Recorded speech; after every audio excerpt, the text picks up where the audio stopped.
The Porsche Macan in a full review here today in Autogefühl, your number one resource for in-depth car reviews and your number one community to discuss cars with Thomas.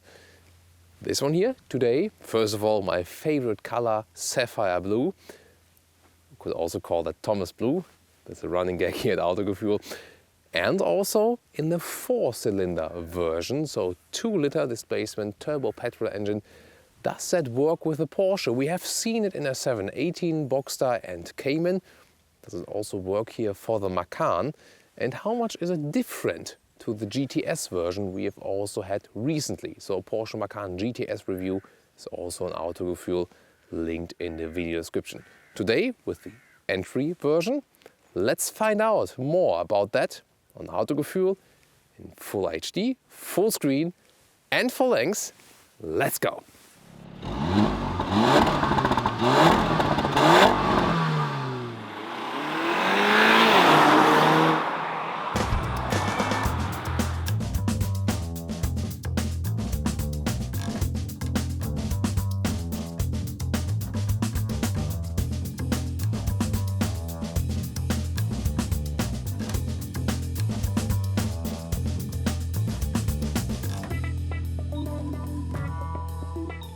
So Porsche Macan with no S, no diesel S, no turbo, no GTS, simple a Porsche Macan or Macan as you would say in the original Indonesian pronunciation. This one here starts at about 56,000 euros in Germany and $47,000 in the US. Wow, really cheap in the US, but still this one here is one of the most expensive compact SUVs. Even more expensive than a Mercedes GLC, for example. We'll also tell you more about the differences to the competitors, Audi Q5 and BMW X3 or X4 later on in this review. Starting here with the front now in the design, this beautiful color I've mentioned.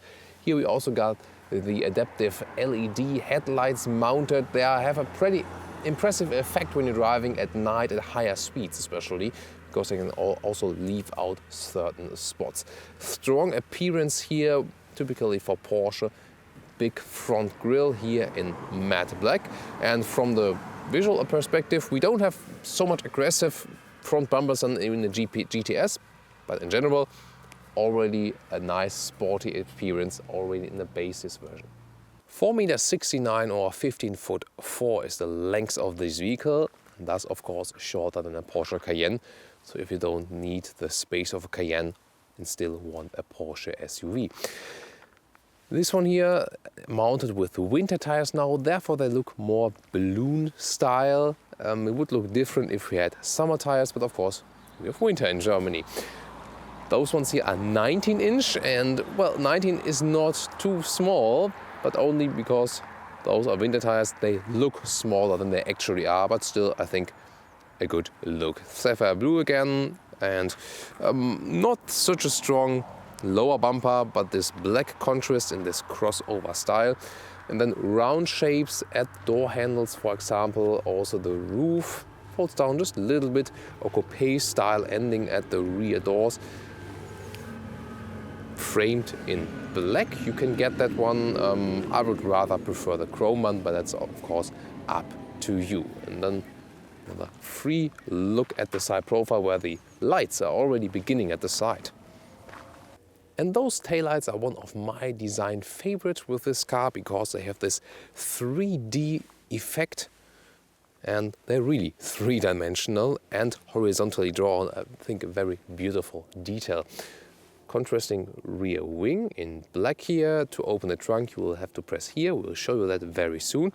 And if we go to the lower part, you see it is a 4-cylinder, and no, a 4-cylinder does not need so huge exhaust pipes, thus they are fake. But 4 fake exhaust pipes, so the original, it's just like this on the inside. But for a fake exhaust pipe, I think this is a very beautiful piece of creating a fake exhaust.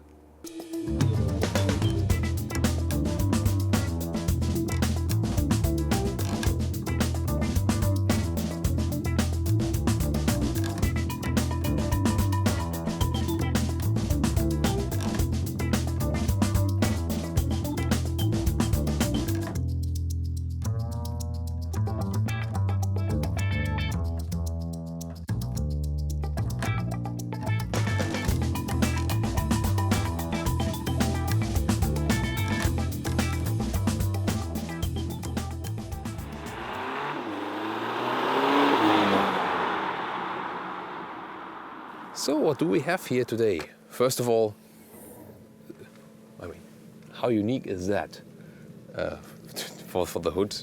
Haven't seen that before, only in the Porsche Macan, of course. Then there's, 2 liters of displacement, 4-cylinder only, but we've seen recently Porsche is going that way. 252 horsepower, 6.7 seconds, 0 to 100 or 0 to 60 miles. And what else would be available? For example, in the Macan S or the GTS, we got the 3-liter V6 then with 340 or 360 horsepower. Then the Macan S diesel with a 3-liter V6 diesel with 258 horsepower. And then there's also the Macan Turbo, 3.6 liters of displacement, 400 horsepower. That would be the pinnacle then. And soon also with the performance package we will then also present to you in Autogefühl. But today, looking forward to the driving part with this 4-cylinder engine. Does it work for the Porsche Macan here?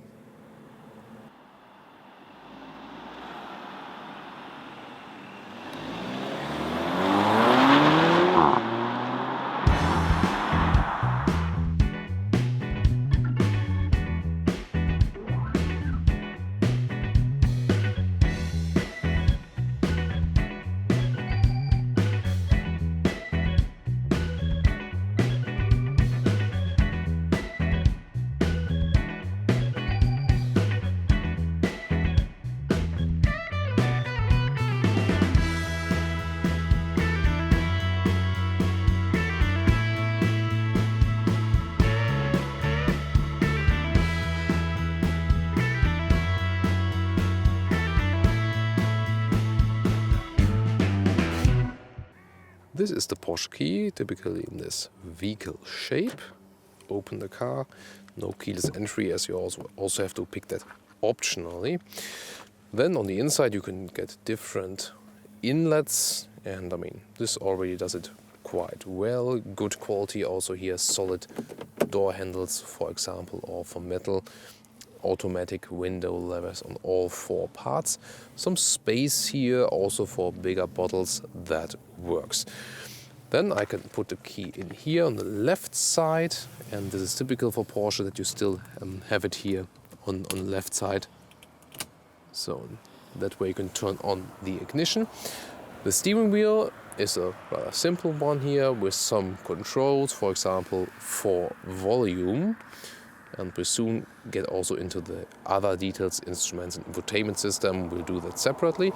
Then first look at the seats. What I find great with the Porsche Macan in general is that the standard version comes with a nice combination of microfiber Alcantara on the inside and leatherette on the outside. A perfect sustainable combination, and you get it in a standard trim. So they really understood how you can combine luxury and sustainability. However, this vehicle, as the test vehicles, are usually fully spec'd, about 3,000–4,000 euros extra for the animal skin equipment you can easily leave out then.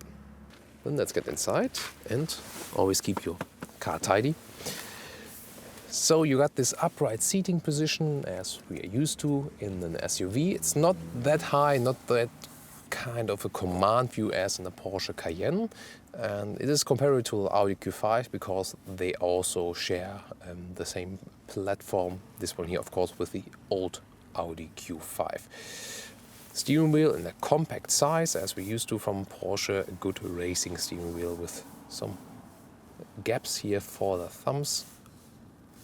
I really like that. And the seat in general, from the seating position, then you can have optionally those electric controls in, I mean, every way.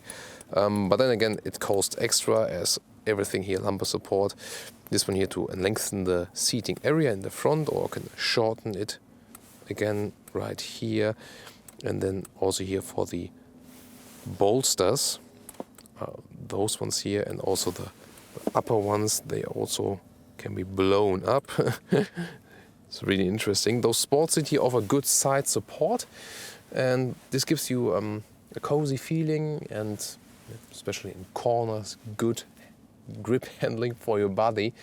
However, from the seating position itself, I a little more prefer the GLC from Mercedes or the Audi Q5 as for the comfort. Instruments, classic sporty ones as we know from Porsche. And on the right side, there's a digital screen where you can also have some GPS info and also consumption, about 11 liters. Yeah, and that shows well with those 4 cylinders or 2 liter displacement, you do not necessarily save fuel, but of course you don't maybe drive in such a performance way that maybe saves fuel then. Cockpit overview with the horizontal focus, and this is also famous for Porsche design. On the exterior everything looks like it would be like wrapped very tight, and that's also one secret of Porsche design. Then the sport chrono package with this analog chronograph here. We already have the Apple CarPlay mounted, soon more details to the new infotainment system, and this is all flat laid out and also with a touchscreen. That saves that we don't have too many buttons here. This one here is for SD cards or a SIM card or still a CD, automatic shifting. Then the glove box slides down smoothly, not too much space in there.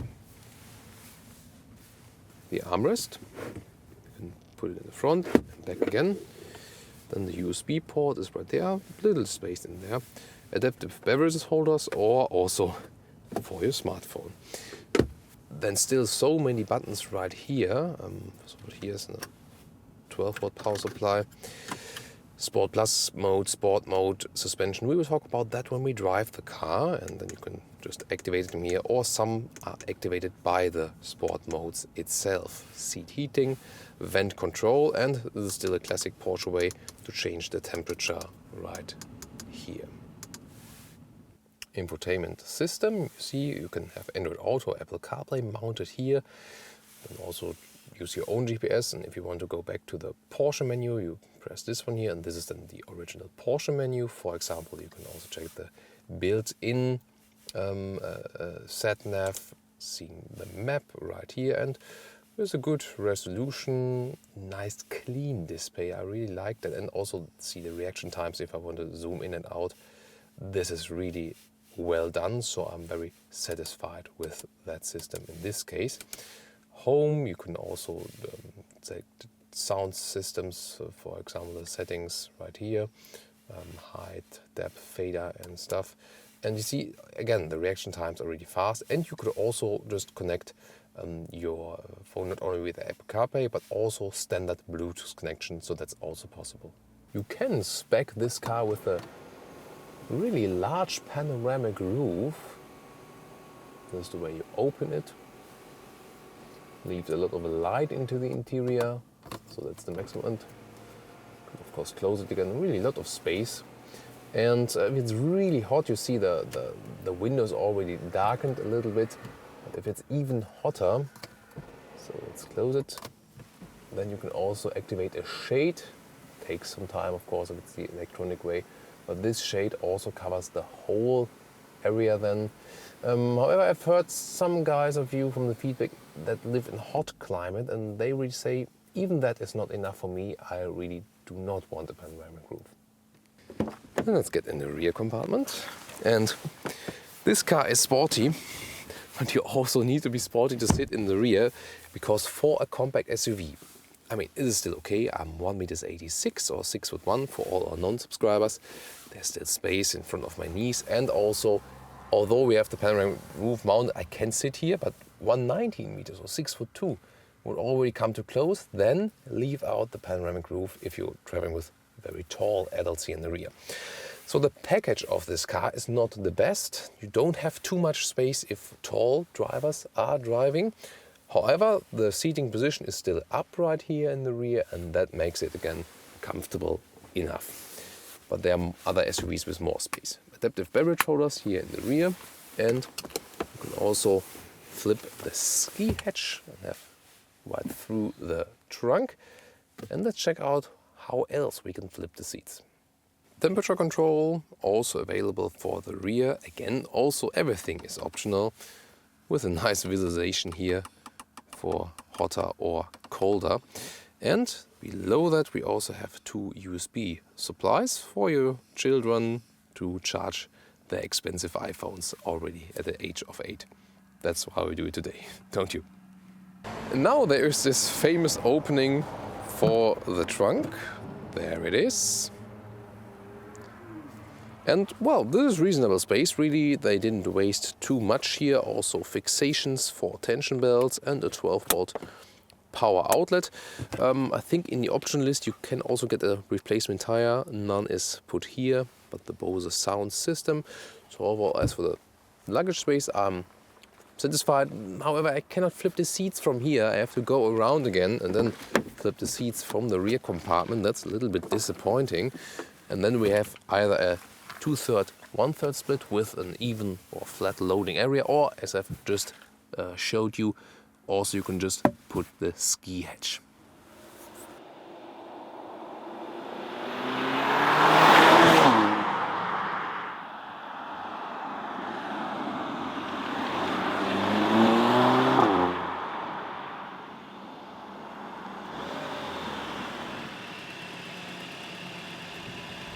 Welcome to our driving part with the Macan 4-cylinder. And this is really the crucial part. Is it enough with this car? Let's find out. So first of all, when we are staying in a normal driving mode, what do we realize? There's a very nice sound insulation. The car's relatively quiet. And you just cruise, and the engine is also really silent. And I mean, as long as you don't hit the throttle that much, of course you don't feel so much about maybe lacking power. There's a rather bumpy road right now. This is a good suspension test. This vehicle equipped with the PASM, the Porsche Active Suspension Management. This is the adaptive suspension, and this one also gives you a compromise of comfort and sportiness. However, with the Macan also the air suspension is available. If you want to afford that, that's of course another plus in comfort. But overall, I mean, here I got a very good contact to the road, and still it's not getting too harsh. And also big advantage if you compare it to other Porsche sports cars. Here you have the upright seating position in an SUV. And even if you're not in the biggest SUV, the Cayenne, you already have this feeling of, long-term capability. This is definitely better than with the flat sports cars. Also, electric seat control allows you to control or change the seat from time to time while driving. That is also not a problem. So if we want to have it a little bit sportier, we can go into the different sports mode. Let's directly start with the Sport Plus mode, because then you can also score a better acceleration, 6.7 seconds from 0 to 100 or 0 to 60 miles an hour. And this is our Alpina Watches acceleration test today with a chronograph here, the StarTimer Pilot.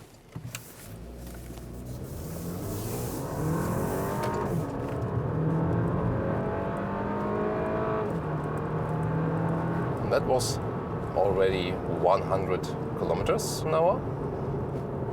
Pretty impressive, and that felt fast and smooth at the same time. And well, of course you don't hear this very sonorous growling sound from a possible 6-cylinder, but the performance is definitely there. And I mean, for a 4-cylinder, I think you heard it yourself, sound was also quite nice. I mean, there is a difference, yes, but the sound difference is really, more active than the performance difference. The performance difference, for example, to the Macan GTS we've driven, that was just 1.5 seconds, so it's not too huge. Oh, when you shift up with the pedals here, that's also possible. And we're also getting special shifting sound from the exhaust in between. Not sure if you can hear it on camera. It's, for example, also when we shift down, high class metal shifting pedals, I like that. There are also some driving modes in between. For example, I can go just to the sport mode. And this one already boosts up the RPM a little bit. Shifting happens later and also early again when shifting down. So this one could still be suitable for everyday driving if you want to have it a little sportier. Sport Plus is usually something you might not need in your everyday driving because also the stability control is drawn back and you might not want to use it on normal city roads.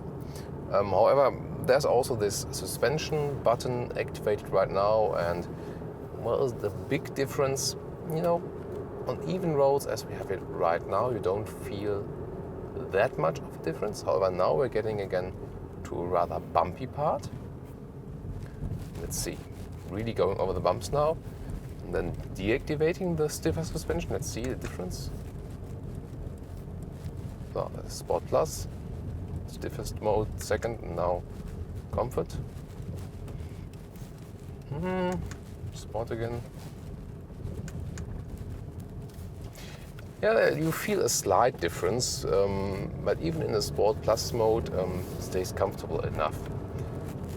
Steering is not as direct as, for example, in a 718, but surely direct enough. In the Audi sports models, for example, the steering is also more progressive. I've just driven an S4 Avant again, and there I don't need so much steering angle, so that's a difference. But overall, you got a natural feeling from the steering, so you'll be fine by that. And we just have another acceleration moment here. Go to the Sport Plus mode again. We can show you something more. We can also go to the PSM Sport, and the electronic stability control is drawn back a little bit more again. We can also hit the brakes and then, for example, hit the throttle. Let's go. Launch control.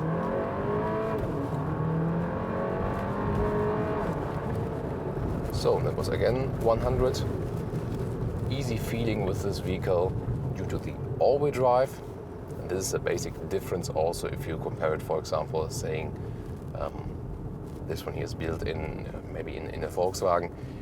With Porsche, if you have the all-wheel drive, you always have a rear wheel bias, and that's of course one of the central aspects.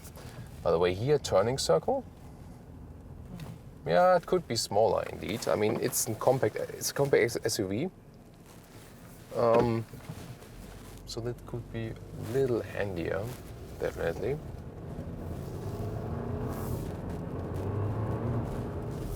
Overall, of course, fun to drive, definitely. Yeah, so I still remember it was not that much time ago when I was riding the Macan GTS, and is the fun factor really that much different? I mean, you pay a lot more for the GTS, of course. And then there's the really question, does it pay off? And I think it's probably mainly for the sound. Yeah, there's more acceleration definitely, but the question is, can you really use it in your everyday driving life, or is 250 horsepower not enough? I think overall, as it's a compact SUV, you'll be fine off with this engine. It's no problem. If you can afford the V6, well, let's turn right. I just took the other decision. It's also a nice part here. There's always a dog right here, always watching out. He's always been there, like for years. Very nice one. So let's enjoy this part here. You can always go back, by the way, if you deactivate the Sport Plus mode, and also the automatic transmission is calmer. You get a good handling. So this can also be an enjoyable cruising car. I really like it to see the sapphire blue exterior color also when I'm sitting here on the inside. Let's go for the comfort suspension again. Also put in the PSM. once more. So you can play around with those electronic programs just a little bit, but most of the time you also don't need them, because already in the normal driving mode, also the automatic transmission reacts pretty fast, so you don't need to be afraid to lose acceleration, because it wouldn't be fast enough. And of course, if you may be preparing an acceleration on the Autobahn, nice curvy roads here, then you can always just put one gear back with the shifting levers, and then you're also fine with that.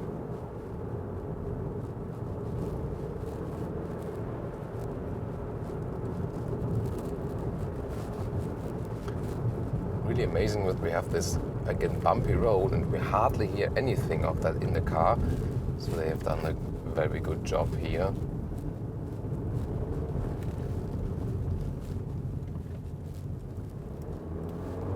Yeah, I think in those situations when you sometimes get off the gas and then immediately accelerate again, there you do feel a difference to the V6. It's a little bit more sovereign,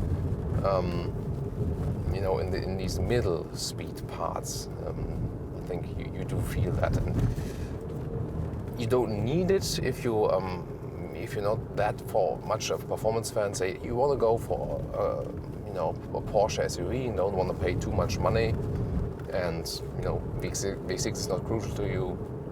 You can easily live by that. And I mean, this test vehicle here is equipped with a lot of extras again. Although it has the entry engine, it's also available in the US, of course. It's not a cheap car, but you could also go for Porsche Macan in the basis trim. That would definitely work.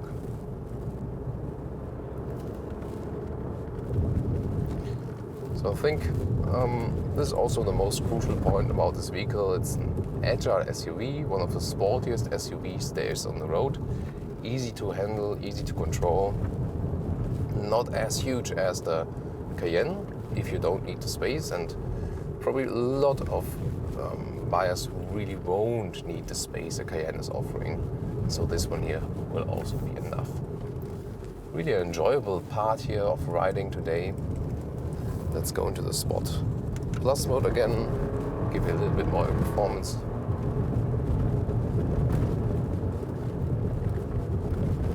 It's a really good test because with a lot of bumpy roads here, really pushing this car over those. It's a little bit wet here as well. I think it's a good car for those kinds of terrain. There's also off-road capability given, of course. If you have the air suspension, you can also put the car a little bit higher. That definitely helps for the ground clearance. Probably this car won't be used that much in off-road riding.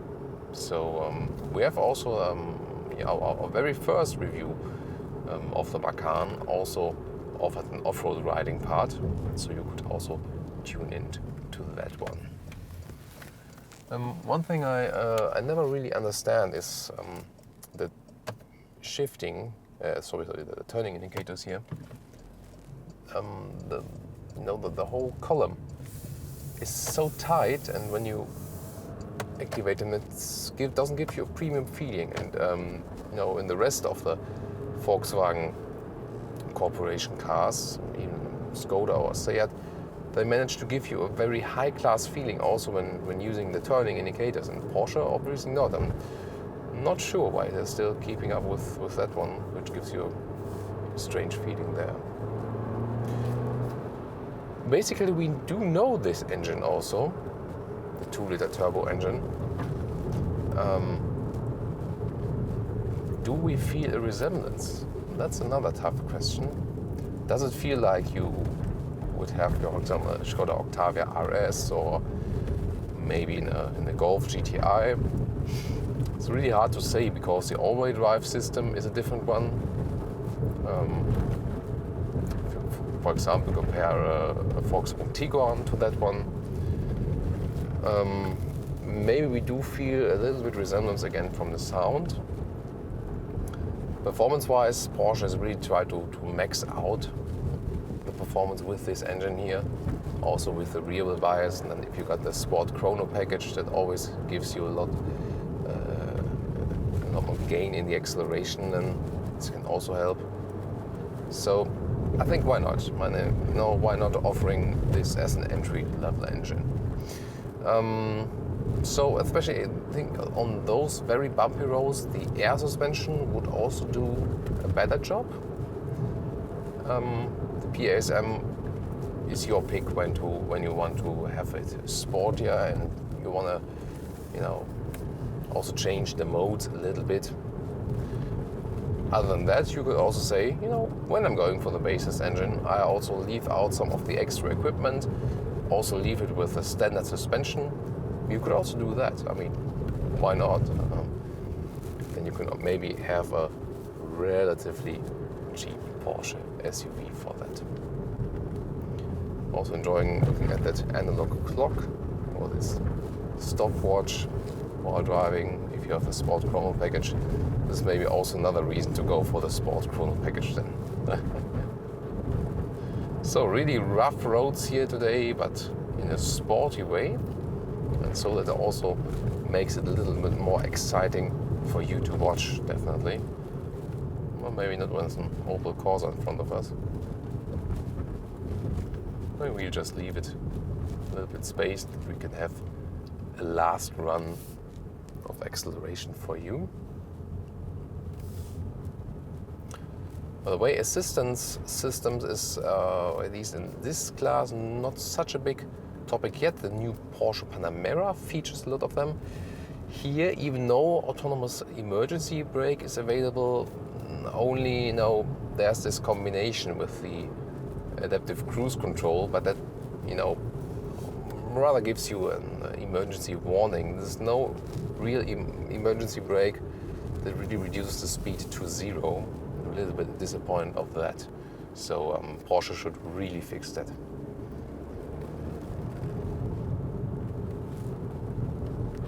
So, and now one more last acceleration part for you after this truck is passed. Good to have a Macan now, not a Cayenne. Not sure if that worked otherwise. So,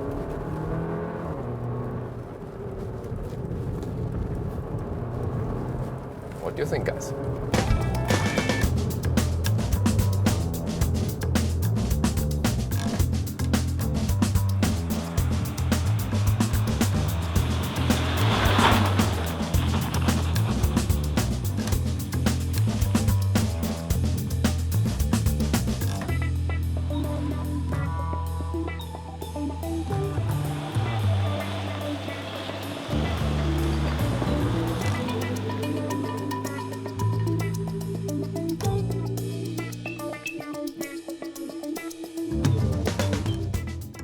And now to our conclusion, Porsche Macan with the 4-cylinder here today.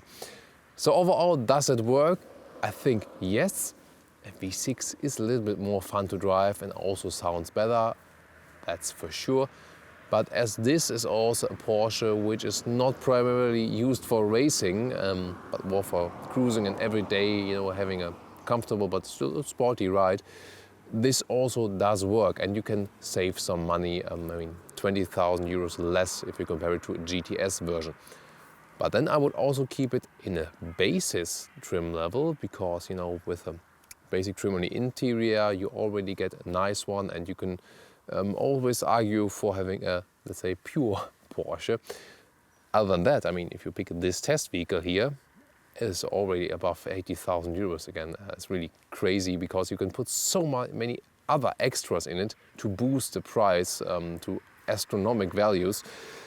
And then it also doesn't play any role anymore which engine you really have. So I think you have to be aware of that. So if you want to have a cheap Porsche Macan and also leave out some extras, yeah, you should go for the 4-cylinder. If you buy an expensive one anyway, you can also go for the 6-cylinder one. Other than that, in general, definitely among the sportiest in the segment, whereas the other competitors maybe add a little bit more comfort, especially the Mercedes GLC. The Q5 from the Audi is a little bit in between. And the BMW X4, for example, recently in the M version we've shown you, that also moves rather in the sporty direction. All competitors from the German premium manufacturers here in this segment, though, still come very close. Thank you very much for watching this Autogefühl episode here with me, and I'm looking forward to your feedback on the different aspects we have covered. Join us also next time.